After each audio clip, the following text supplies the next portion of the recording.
इस डेंजरस कहानी की शुरुआत होती है ली नाम के एक आदमी को दिखाते हुए, जो कि सुपरमार्केट में जाकर कुछ सामान खरीद रहा था। उसने बहुत सारे फ्रूट्स खरीदे और सीधा एक ग्राउंड की तरफ चला गया, जहां पर आज उसके बेटे मार्कस का बेसबॉल मैच हो रहा था। वहां पर तो ली की वाइफ एवेलिन और उसके बाकी बच्चे भी आए थे। ली देखता है कि उस जगह पर तो उसका सबसे पुराना दोस्त एमेट भी अपने बच्चों के साथ आया है, जो कि मार्कस को ही चीयर कर रहा था। अब यहाँ पर धीरे धीरे मैच स्टार्ट होता है और स्टार्टिंग से ही मार्कस काफी ज्यादा नर्वस दिखाई दे रहा था। उसके सामने तो बॉल इतनी तेजी से आ रही थी कि वो उसे लीव कर देता, लेकिन तभी एवेलिन अपने बेटे मार्कस को समझाती है और उसे शांत रहने के लिए कहती है। तब जाकर मार्कस पूरा कंसंट्रेट कर पा रहा था अपनी गेम के ऊपर। यहाँ पर ली का दोस्त एमेड अपने रेडियो के ऊपर कुछ न कुछ सुन रहा होता है, क्योंकि उसे आदत थी लाइव घटनाओं के बारे में जानकारी इकट्ठा करने की।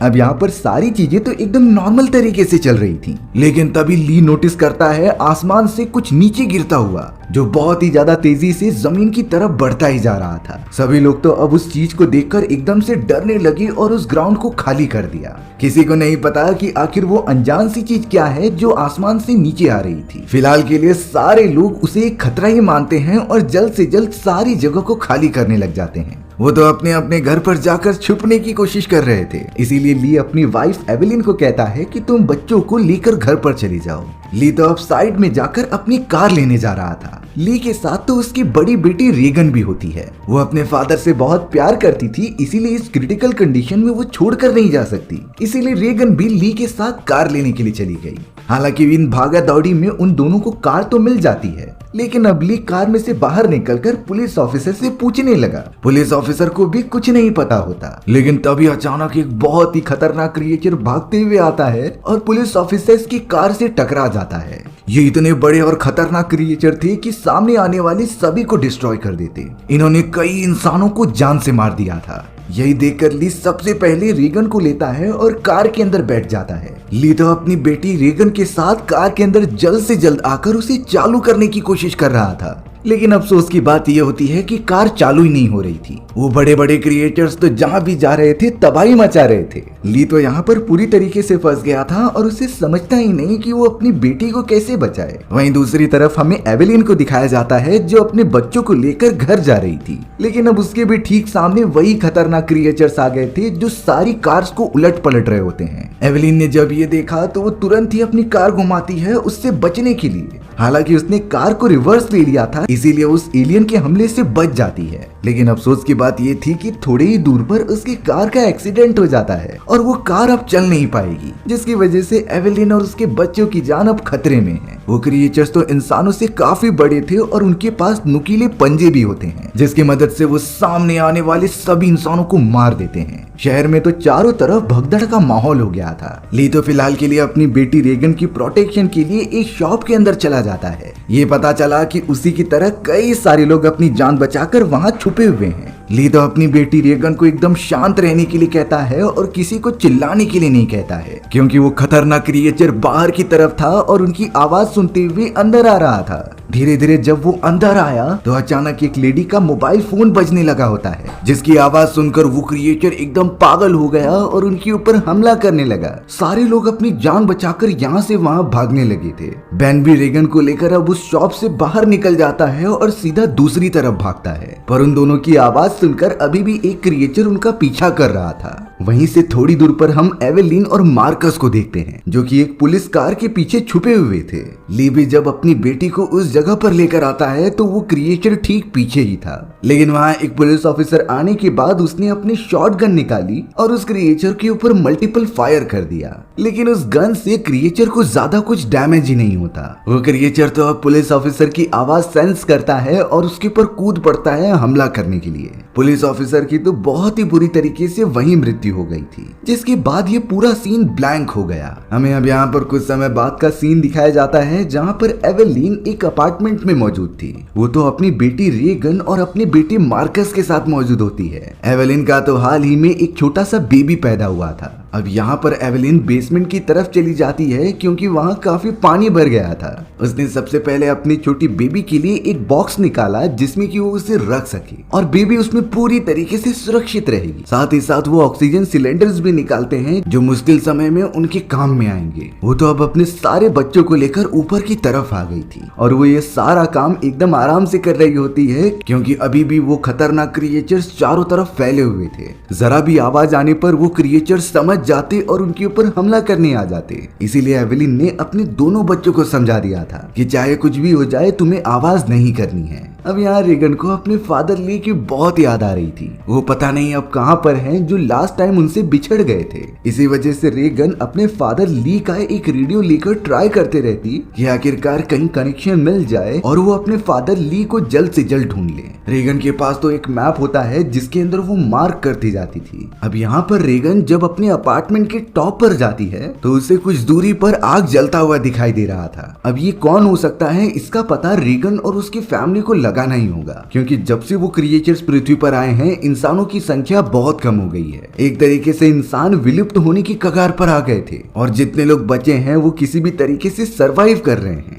रेगन तो उस आग जलते हुए स्पॉट को देखती है और अपने मैप के ऊपर निशान बना देती है। रेगन ने तो ये सारी बातें अपनी मदर को भी बताई जिसके बाद वो ट्राई करने लगी कि वो उस स्पॉट पर जाकर चेक करेंगे कि आखिर वहाँ कौन था। अगले दिन एवेलिन, रेगन, मार्कस और अपने छोटे बेबी को लेकर फॉरेस्ट के अंदर चली जाती है। वो तीनों बहुत ही स्लो चल रहे थे ताकि कोई आवाज ना हो क्योंकि अगर आवाज होगी तो वो क्रिएचर इसे सेंस कर लेंगे और वहाँ पर आ जाएंगे उन पर हमला करने के लिए। इसीलिए जैसे जैसे एवेलिन इंस्ट्रक्शंस देते जा रही थी वो सब वैसे चल रहे थे। फॉरेस्ट एरिया ट्रैवल करते हुए वो सब तो एक खंडहर के पास पहुंच जाते हैं। वहाँ पर ही आग जलाई गई थी जिसे कि रेगन ने देखा था। वहाँ की पूरी जगह फेंसिंग से बंधी होती है लेकिन एक जगह पर जाने का रास्ता था। इसीलिए एवेलिन आगे रहकर अपने बच्चों को गाइड कर रही थी। लेकिन जैसे ही वो थोड़ा सा आगे बढ़ती है तो उसका पैर एक तार पर चढ़ गया था और वो तार खींचते ही वहाँ पर बहुत ही ज्यादा शोर मचने लगा था। एवेलिन इस बात से बहुत ही ज्यादा डर गई और अपने बच्चों को वहाँ से भागने के लिए कहा क्योंकि शोर मचने के कारण जरूर कोई खतरनाक क्रिएचर उनकी तरफ भागता चला आएगा।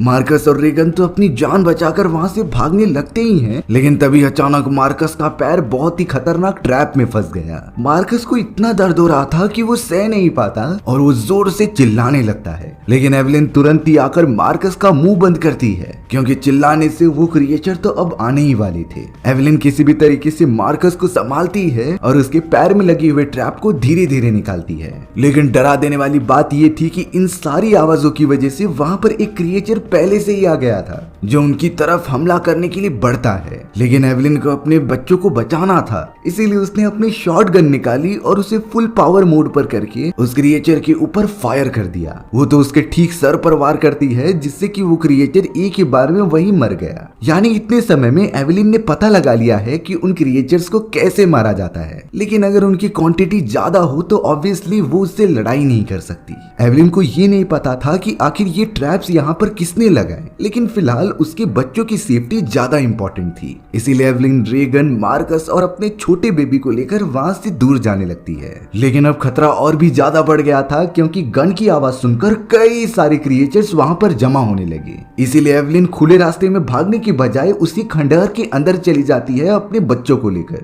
तभी अचानक एक अनजान आदमी आता है जिसने कि एवेलिन का मुंह पकड़ लिया और उसे एक साइड में लेकर आ गया। उस आदमी को पता था कि वो खतरनाक क्रिएचर उनकी आवाज का पीछा कर रहे हैं इसीलिए वो एवेलिन और उसके बच्चों को लेता है और एक बेसमेंट वाले एरिया में चला आता है। वहां से वो मेटल के बने हुए एक बड़े से बंकर के अंदर चला गया लेकिन इस बंकर के अंदर सिर्फ कुछ समय के लिए छुपा जा सकता था क्योंकि उसे लॉक करने पर ऑक्सीजन की मात्रा बहुत कम हो जाती है। लेकिन उन क्रिएचर से बचने के लिए ये एक परफेक्ट प्लेस है इसीलिए वो सभी बंकर के अंदर ही छुपे होते हैं जब तक क्रिएचर यहाँ से चला ना जाए। थोड़े समय बाद वो अनजान आदमी बाहर आकर चेक करता है तो तब तक वो क्रिएचर वहां से चला गया था। एवेलिन भी अब अपने बच्चों को लेकर सही सलामत बंकर से बाहर निकलती है लेकिन अब यहाँ अनजान अनजान आदमी ने कहा कि तुम इस जगह से हमेशा के लिए चले जाओ। इसका साफ साफ रीजन था क्योंकि उस आदमी के पास भी रिसोर्सेज बहुत कम थे और वो अपने रिसोर्सेज किसी से भी शेयर नहीं करना चाहता, इसीलिए वो एवेलिन को यहाँ से जाने के लिए कहता है। लेकिन तभी एवेलिन ने अपनी सबसे छोटी बेबी को दिखाया और कहा कि इसकी मदद करो, मेरे बच्चों को मदद की जरूरत है जो कि तुम ही कर सकते हो। यहाँ पर पता नहीं क्यों एवेलिन को उस अनजान आदमी की आवाज सुनी हुई लग रही थी, पर जब वो उसकी आवाज एकदम ध्यान से सुनती है तब पता चला कि ये तो उसके हस्बैंड का दोस्त एमेट है, जिसके इतने समय में पूरा बॉडी स्ट्रक्चर ही चेंज हो चुका है। एमेट कहने लगा कि हालात बद से बदतर हो चले हैं, वो क्रिएचर्स इंसानों को इस तरीके से मार रहे हैं जैसे कि वो स्पीसीज ही खत्म करना चाहते थे, जिसके बाद पूरे पृथ्वी पर उन खतरनाक क्रिएचर्स का ही राज होगा। एमेट तो इस तरीके से अपने दोस्त की वाइफ और उसकी पूरी फैमिली को बेबस देखकर उन्हें यहाँ रहने की परमिशन दे देता है, लेकिन उन सभी को रिसोर्सेज बहुत संभाल कर यूज करने पड़ेंगे। फिलहाल के लिए मार्कस के पैर पर बहुत ज्यादा चोट लगी थी, इसीलिए एमेट ने एवेलिन को कुछ दवाइयां दी जिससे कि वो मार्कस को बंकर में लेके जाकर उसे ठीक कर सके। एवेलिन ने तो दरवाजा बंद कर दिया था क्योंकि इस दवाई को लगाने पर मार्कस को बहुत दर्द होगा और अगर वो बंकर के अंदर चिल्लाएगा तो आवाज बाहर भी नहीं आएगी। इसीलिए अब एवेलिन मार्कस का इलाज करने लग जाती है और मार्कस चिल्लाते जा रहा था। थोड़े समय बाद वो एकदम बेहोशी की हालत में होता है, लेकिन अच्छी बात थी कि उसका घाव अब ठीक होने लगा था। एवेलिन ने तो अपने बेटे मार्कस को सुनने के लिए कुछ हेडफोन दिए और उससे कनेक्ट करके रेडियो चला दिया ताकि मार्कस का ध्यान किसी दूसरी चीज पर बना रहे, ना कि उसके पैर के घाव की तरफ। पर थोड़ी ही देर में अचानक मार्कस को कुछ सुनाई देता है। वो तो एक अलग ही टाइप का सिग्नल आ रहा था जिसके ऊपर सॉन्ग बज रहे होते हैं। मार्कस ने जब वो सॉन्ग अपनी मदर को सुनाया तो वो भी शॉक रह जाती है। वो तो कहने लगी कि जरूर इस सॉन्ग का कुछ मतलब होगा। तब जाकर एमेट उन्हें समझाता है कि ये सॉन्ग पिछले 4 महीने से इसी सिग्नल पर आ रहा है, लेकिन मैंने भी इसका मतलब जाकर चेक करना चाहा पर वो कर नहीं पाया। और अब यहाँ एमेट को लगता था कि पृथ्वी पर उनके अलावा अब कोई भी इंसान बचा नहीं है। उन खतरनाक क्रिएचर्स ने सभी को मार दिया। हालांकि एवेलिन को लग रहा होता है कि उसके फादर और उसके हस्बैंड अभी भी जिंदा हैं, लेकिन यहाँ पर ऐसा कुछ नहीं होता। एमेट ने तो साफ साफ कह दिया था कि कोई भी फॉल्स होप लगाकर ना बैठे, क्योंकि ये रियलिटी है, ना ही कोई इमेजिनरी मूवी। अब यहाँ एक तरीके से एवेलिन को भी यकीन हो चुका था एमेट की बात सुनकर कि उसके हस्बैंड और फादर नहीं रहे हैं, इसीलिए वो सभी रात होने के कारण एक जगह पर सो गए। एमेट ने तो पहले ही कंफर्म कर दिया था कि कोई भी बेसमेंट से बाहर नहीं निकलेगा, क्योंकि ये बहुत खतरनाक हो सकता था और उनकी वजह से बाकी लोगों की भी जान खतरे में पड़ सकती है। सभी लोग तो सोए हुए थे, लेकिन तभी अचानक रेगन अपने भाई मार्कस को जगा देती है। मार्कस तो एक समय पर बहुत ही ज्यादा डर गया था क्योंकि उसे लगा कि क्रिएचर आ गया, लेकिन रेगन और मार्कस उसी बंकर में बैठकर इशारों से बात कर रहे होते हैं। रेगन ने तो यहाँ पर मार्कस को एक शॉकिंग बात बताई। वो कह रही थी कि रेडियो पर जिस सिग्नल से तुम्हें सॉन्ग सुनाई दिया था वो दरअसल कोई कोडेड मैसेज है, यानी कि इसका मतलब ये हो सकता है कि जरूर ये रेडियो सिग्नल जहाँ से भी आ रहा हो वहाँ पर कोई ना कोई इंसान जिंदा है जो हमें ये भेज रहा है। रेगन के पास प्लान था कि वो इस सिग्नल वाले ब्रॉडकास्टिंग एरिया में जाए और वहाँ से सिग्नल फैलाकर अपने फादर को ढूंढे। रेगन मार्कस से कहती है कि हमें वहाँ पर जाना चाहिए, लेकिन मार्कस इन सारी चीजों में इंटरेस्टेड ही नहीं था क्योंकि उसके पैर में चोट जो लगी होती है, इसीलिए उसने साफ साफ मना कर दिया और सोने के लिए चला गया। लेकिन रेगन यहाँ पर बिल्कुल भी शांत नहीं बैठती और सुबह होने पे बिना किसी को बताए निकल पड़ती है। उसे किसी भी हालत में उस ब्रॉडकास्टिंग स्टेशन पर जाना था जहाँ से ये रेडियो सिग्नल्स लगातार उससे मिल रहे थे। उसने तो अपने कुछ सामान ले लिए और धीरे धीरे फॉरेस्ट वाले इलाके के अंदर बढ़ने लगी। यहाँ एवेलिन को जब इस शॉकिंग रियलिटी के बारे में पता चलता है कि उसकी बेटी बाहर की तरफ चली गई है तो वो बहुत ही ज्यादा फिक्र करके रोने लग जाती है। उसे नहीं समझ रहा था कि आखिर वो अपनी बेटी रेगन को कैसे बचाएगी। एवेलिन ने तो यहाँ एमेट से रिक्वेस्ट की कि प्लीज मेरी बेटी को बचा लो,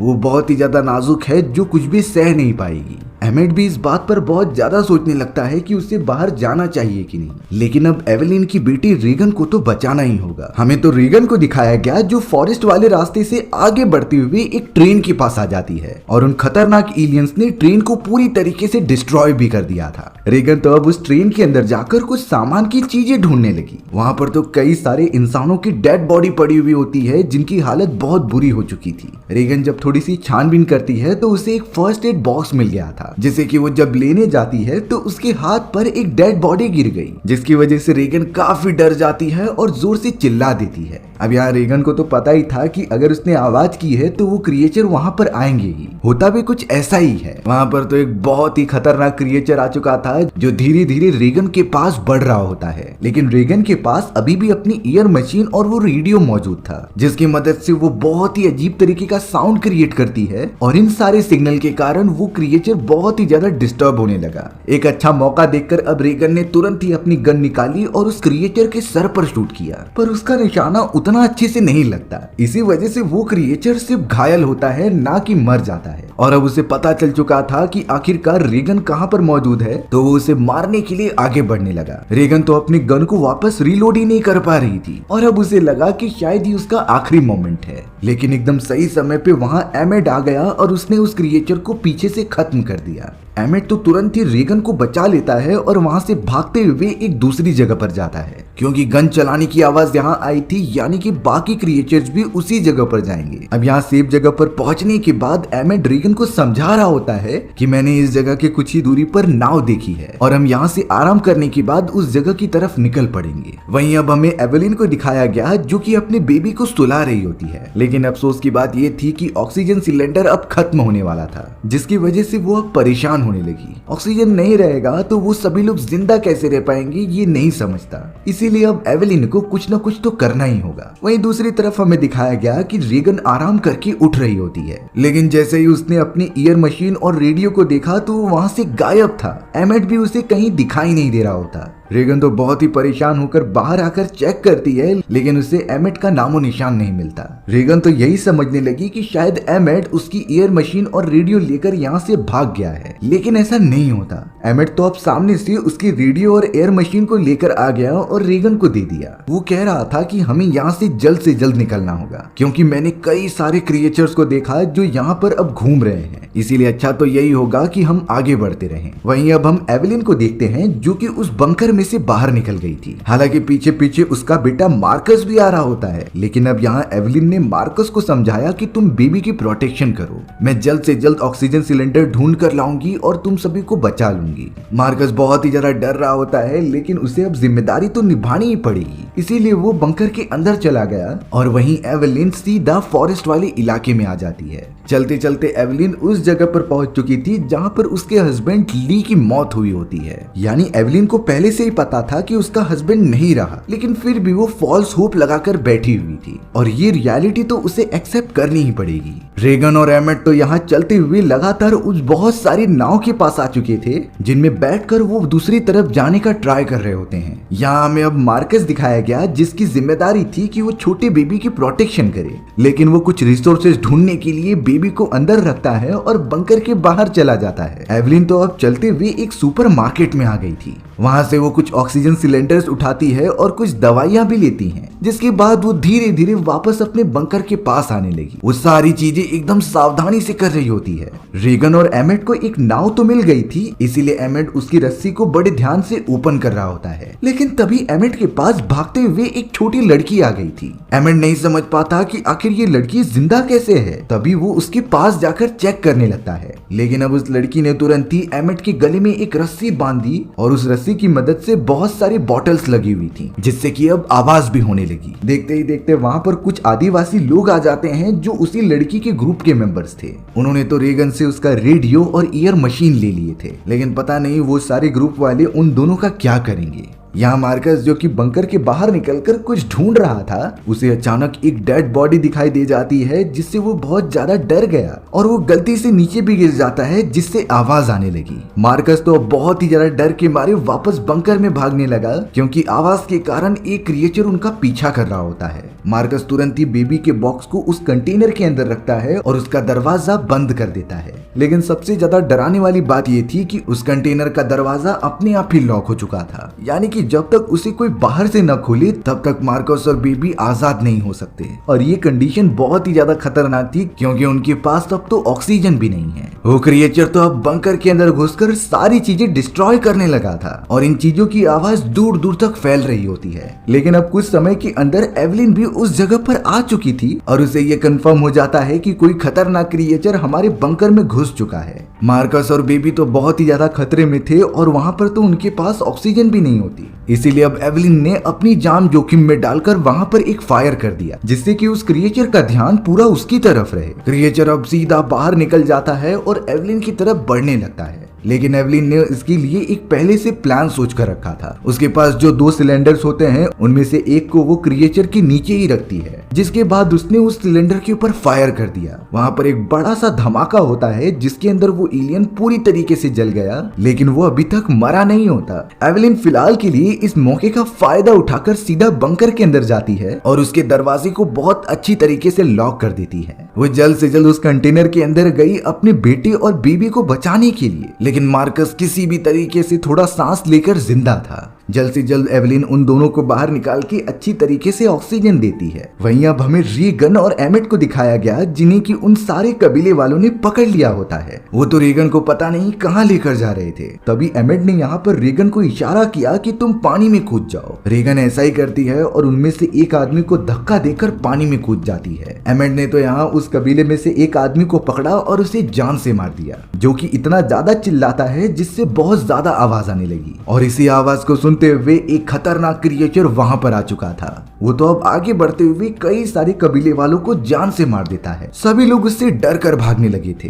एमेट भी अपनी जान बचाने के लिए पानी के अंदर तो कूद गया, लेकिन वो क्रिएचर अभी भी उसका पीछा कर रहा होता है और उसे मारने के लिए आगे बढ़ता है। लेकिन अच्छी बात तो ये थी कि रीगन ने एक बोट उठा ली होती है और उसने एमेट को उसके अंदर ले लिया। वो दोनों क्रिएचर से भी बच गए थे और एमेट ने रीगन की वो एयर मशीन भी ले ली होती है, जिसके बाद वो दोनों नाव की मदद से एक बड़े से आइलैंड की तरफ बढ़ने लगे। रीगन और एमेट तो अब एक आइलैंड की तरफ आ चुके थे, जहां से बाहर निकलने के बाद वो चौंक गए होते हैं, क्योंकि उस जगह पर एक छोटा सा गांव था और कई सारे लोग वहां रह रहे थे। जगह को देखकर लग रहा होता है कि वो पूरी तरीके से सुरक्षित है। एमेट और रीगन तो अब जल्द से जल्द उस गांव के अंदर पहुंच गए थे। वहां पर स्मिथ नाम का एक आदमी होता है जो उन सभी को गाइड कर रहा था और अपने गांव में अच्छी तरीके से लेकर आता है। स्मिथ ने तो अब एमेट को बताया कि एलियंस जब हमला कर रहे थे तब हम पानी के रास्ते से इस आइलैंड पर आ गए, जहां पर एक भी एलियन नहीं रहता। स्मिथ ने तो एमेट और रीगन को भी यहाँ रहने की परमिशन दे दी थी, लेकिन एमेट को पता नहीं क्यों कुछ अच्छा नहीं लग रहा था और उसे अपनी बेटी की याद आने लगी होती है।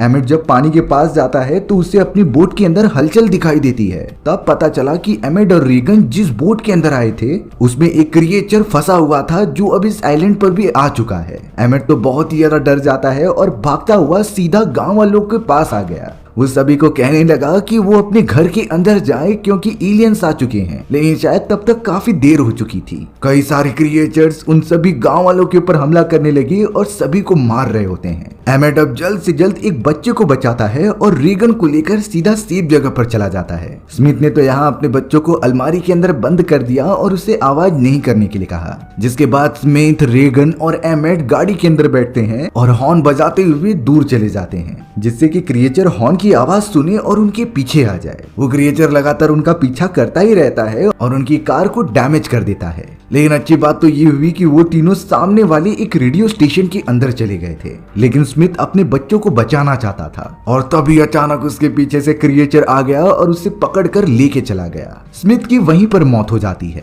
एमेट और रीगन तो बिना कुछ आवाज किए रेडियो स्टेशन के अंदर छुपे हुए थे, क्योंकि वो क्रिएचर अंदर ही घूम रहा होता है आवाज सुनने के लिए। वहीं दूसरी तरफ हमें एवेलिन दिखाई गई, जो कि बाहर निकल के एक बार फिर फर्स्ट एड किट लेती है, लेकिन उसे क्या पता था कि क्रिएचर अभी तक गया नहीं है।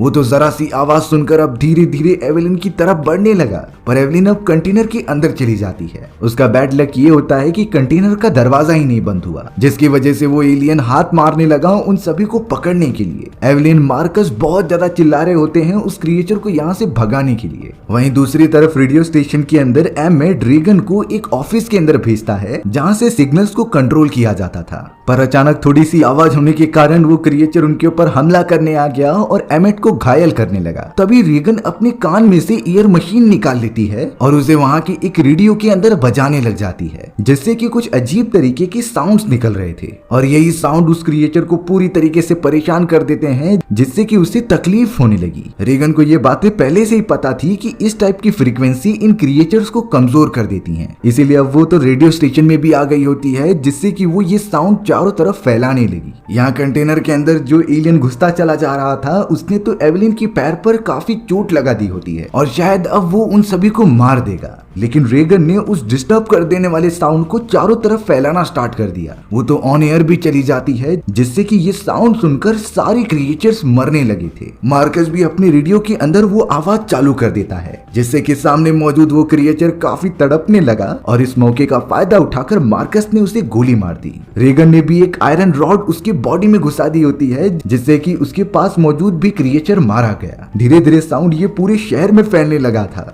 जिससे कि जो भी क्रिएचर इस साउंड को सुनता वो एकदम कमजोर होकर मर जाता। और इसी खतरनाक एंडिंग के साथ ये कहानी यहीं खत्म हो गई।